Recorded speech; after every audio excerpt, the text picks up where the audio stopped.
The bells of the convent rang for the last time. High in the hills of Thessaly, olive trees shook in the cool autumn wind. Inside their fading chapel, a small group of nuns bowed their heads in prayer. The walls were covered with old frescoes. The faces of saints had faded, worn away by time and sorrow. On the horizon, flames flickered. Ottoman banners, bright red, waved across the mountain slopes, signaling an approaching storm. The women understood what was coming. No riders arrived from nearby towns. No soldiers stood guard at the gates. Only silence remained, thick with the fear of invasion. Their leader, Sister Eleni of Lissa, stood before the altar, holding a silver crucifix that had survived many harsh seasons. She whispered to the sisters, "If the enemy breaks through, hold your vows deep inside. Let nothing take them from you." But fate can be harsh. When the empire's soldiers burst through the gates, prayers and hopes could not stop what came next.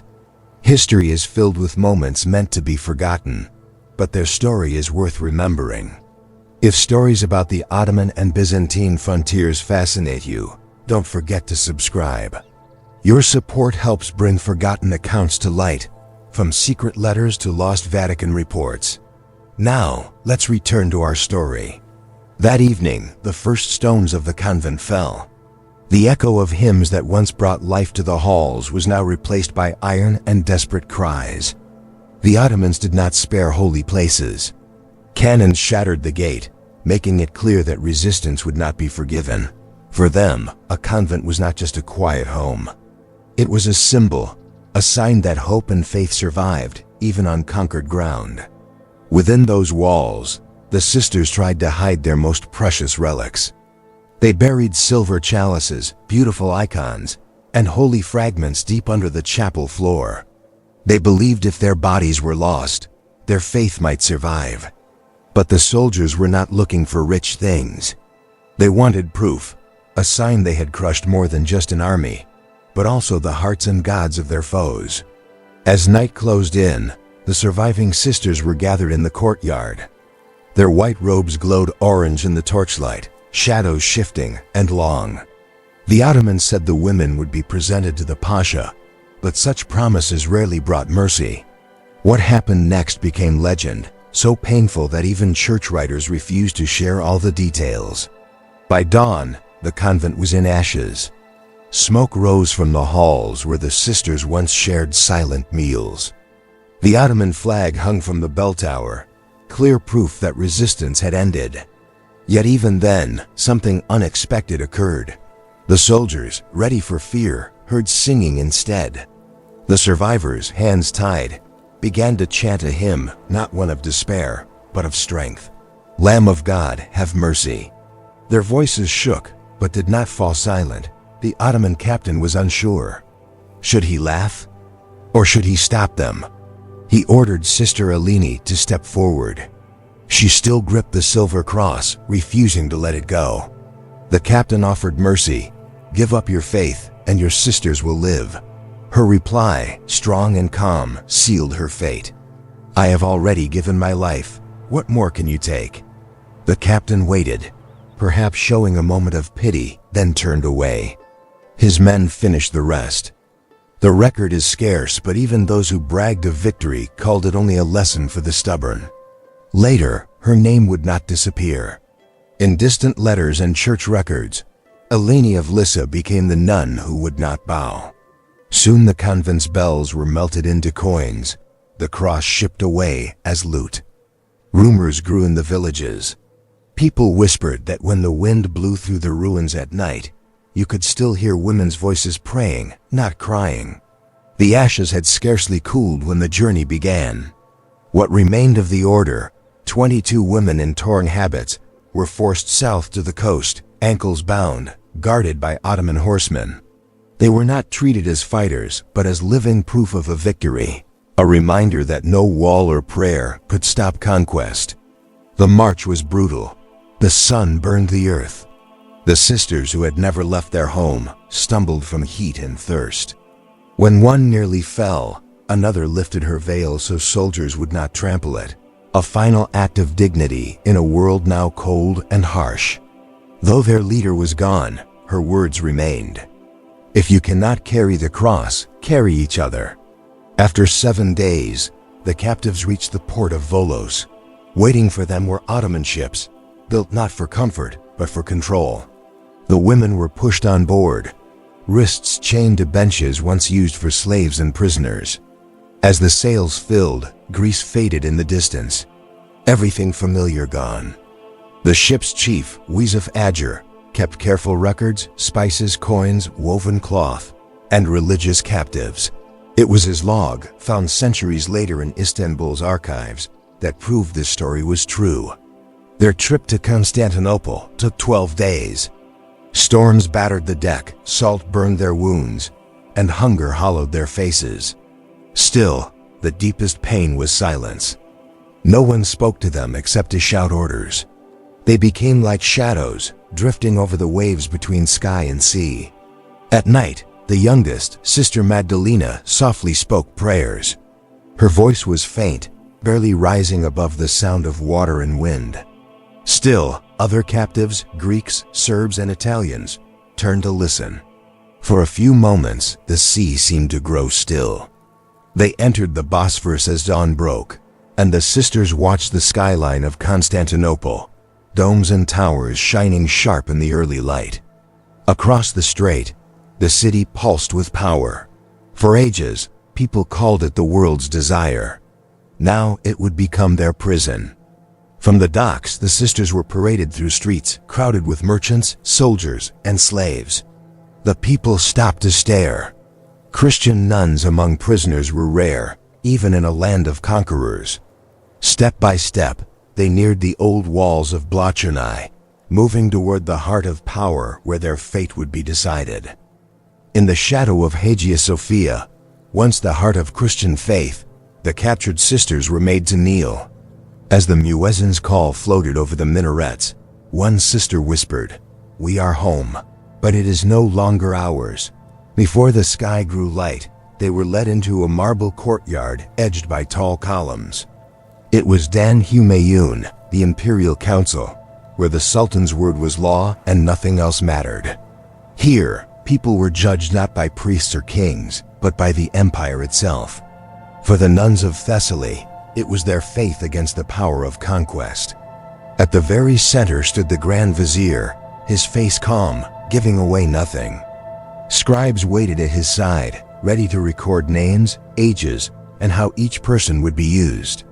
Every spoken word was written down, the record still marked with wax and age today. The sisters, wearing torn habits, stood with eyes lowered. Through translators, they heard the Sultan's offer. Mercy would be given to those who accepted a new faith. New names, food, and a life inside the palace awaited those who agreed to convert. Anyone who refused would face discipline. That simple word could mean prison or simply disappearing forever. No one answered. Sister Magdalena trembled, thinking of other captives, Greeks, Armenians, Slavs, all taken by the silence of empire. Before the guards could reach her, an older nun, Sister Darius, stepped forward. She spoke to the vizier not as a prisoner, but as one who had watched the rise and fall of great powers. "My lord, you can rename us, but you cannot change the prayers inside our hearts." The interpreter hesitated, unsure how this would be received. When he spoke, the vizier's face was unchanged, and his reply was cold. Prayers fade when the tongue forgets how to speak them. With a simple gesture, the sisters were dismissed, not killed, but sent to the lower halls of Topkapı Palace. Some saw it as mercy, others thought something far worse awaited. The next place they entered was not open and bright. Under palace gardens, a maze of stone halls twisted far beneath the sun. Each small room was dim, with thin slits letting in the briefest light.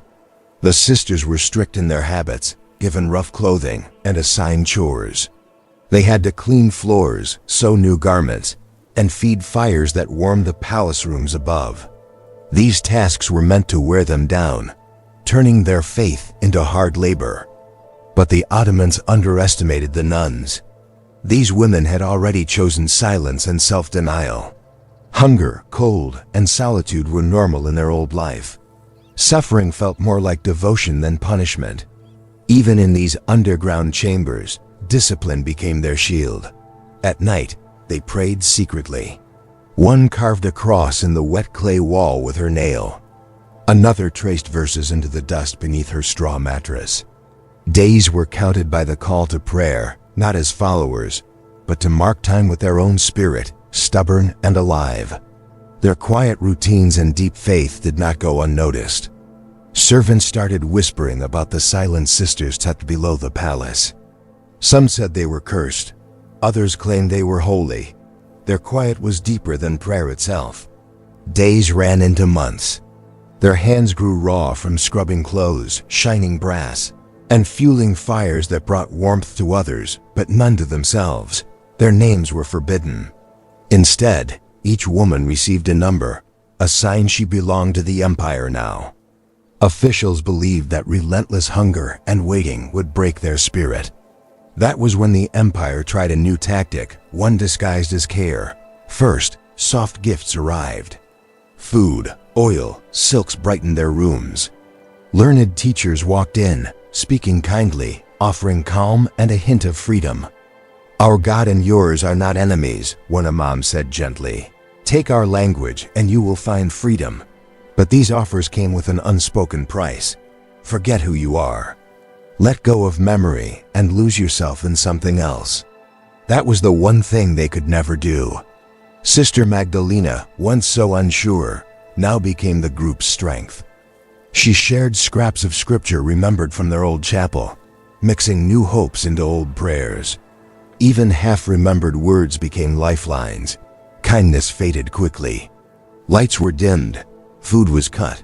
Visits stopped. No more invitations, only the chill of quiet and darkness. Then came the true test. Each nun was taken alone to a narrow room where scribes waited. There she had to say one simple phrase: submit, change, become. Those who did got lives within palace walls. Those who refused were taken away, not to be seen again. This punishment was not loud or wild. It was slow, chipping away at resolve and hope. Voices quietly asked, "Why suffer for a God who does not reply?" A few could not take any more. Two sisters from Corfu, twins, finally spoke the phrase and were dressed in silk, taken away, and never returned. For the ones left behind, each new loss made them more determined. Sister Darius, once proud before the vizier, grew thin and quiet. When guards demanded her name, she only smiled and said, "Call me Silence." The spirit of her words spread. From that day, none spoke to their captors again. When questioned, they answered only with silence. In stillness, they found their own hidden power. Official records barely mention them. Foreign captives, silent and unyielding. For the Ottomans, they were failed conversions. But history records a different story. They became true proof that faith can survive when strength and walls cannot. When spring returned to the palace gardens above, only 11 of the first 22 sisters were alive. The guards called them ragged ghosts. Servants whispered that, sometimes at night, faint voices echoed in the depths, chanting in a language no one understood, but many feared. It was the same hymn they had sung as their convent burned, the voices of hope threading through darkness. Inside those forgotten corridors, where not a single ray of sunlight reached, the survivors found something the world never expected. While exploring the furthest corners of their underground prison, the sisters discovered an old sealed archway covered with layers of dust and stone. At first, it was simply a hiding place, somewhere to rest and avoid the eyes of guards. Slowly, this cramped room became much more. It transformed into a sacred space drawn from memory and longing. With broken pottery, they made holders for candles managed from stolen wax. A scrap of linen, saved from their chores, became a simple altar cloth. From a shard of a shattered mirror, they transformed it into a crude cross, thin and sharp to touch, but bright in spirit. Each night, after the palace above fell silent and the footsteps vanished from the halls, The sisters gathered in their secret chapel. There were no hymns sung out loud, no sermons given in bold voices, just soft whispers that floated through the shadows, wrapping each woman in comfort. Here, every captive shared not simply prayers, but memories, fragments of home, the ringing of church bells, the warmth of bread before dawn, the green hills of Thessaly. These memories became their new hymns, gentle psalms whispered to a God who seemed to listen only in the shadows. A Venetian prisoner, kept in a separate part of the palace, once wrote in his letters about strange voices echoing from the harem below, describing women singing in Latin to a god not worshipped by the empire. For centuries, historians doubted these stories, chalking them up to superstition or fantasy. Then, beneath the ruins of Topkapı, archaeologists uncovered a small stone chamber, lined with Christian carvings and filled with proof that prayers had once pulsed through the darkness uninterrupted. Crosses scratched into stone and a Latin phrase partly erased by time. Lux in tenebris lucet. The light shines in the darkness. This find changed the way people looked at history. It proved that these women did more than just survive. They left a mark, an act of silent revolt that time could not erase. In this hidden chapel, Sister Magdalena, once the youngest and seemingly weakest, became the heart of their faith. Every night, she used charcoal scavenged from the fires to mark the stone walls. Names were forbidden, so instead, she drew birds for each sister still alive. Small flames meant those who had been lost. Sometimes, a new bird failed to appear. When that happened, it meant another soul had quietly vanished from their circle. The guards never discovered this chapel, but they began noticing something strange about their captives. Despite the constant hunger, biting cold, and brutal isolation, the women walked with a quiet, almost unbreakable calmness. The palace overseers called it madness. They thought the darkness and silence had broken the women's spirits and pushed them past reason. But the scribes, watching closely, recorded something different in their notes. They saw that these nuns had tapped into a rare strength, a force not taught by empire, nor by fear, but by the endurance of faith. These secret acts of worship continued month after month, year after year, defying every order meant to erase them. The empire tried its best to remove any trace of their existence, yet the chapel remained the greatest act of rebellion. There were no swords or violence, only a persistent faith that would not die. By the time a new sultan rose to power, most of the original sisters were gone, their bodies worn, ages lost and forgotten among palace records. Yet the secret chapel endured beneath the stone, silent and hidden, never giving away its secrets easily. Centuries passed, and when modern explorers finally dug beneath the grand buildings of Constantinople, nobody expected the smallest fingerprints of these women to remain, tucked away under dust, marble, and the weight of empires. The women had prayed in darkness, carving their faith into cold, unwelcome stone. That was the one sacred thing conquerors could never claim or destroy. By 1482, the palace changed hands again. A young, ambitious sultan came to power, determined to cleanse every sign of weakness from his family's reign. Every worker, servant, and concubine was carefully listed, each name written in the palace's big ledgers. And yet, in all those records, one column showed a blank, a silent gap where 21 entries should have been. The ledger read only, unfit for service, disposed. There were no dates, no final notes, no burial information. This was how history tried to erase them, not with fire or swords, but with empty spaces and official ink. Yet that silence itself was a clue, a sign that something shameful was purposefully hidden. Only the most troubling truths are kept secret for so long. Long after, an Ottoman courtier's private diary was found in the Bursa archives. It mentioned foreign women who would not give in, who supposedly vanished beneath palace floors. A letter, caught by Venetian spies in 1484, hinted at nuns who would not bow to the Sultan's wishes.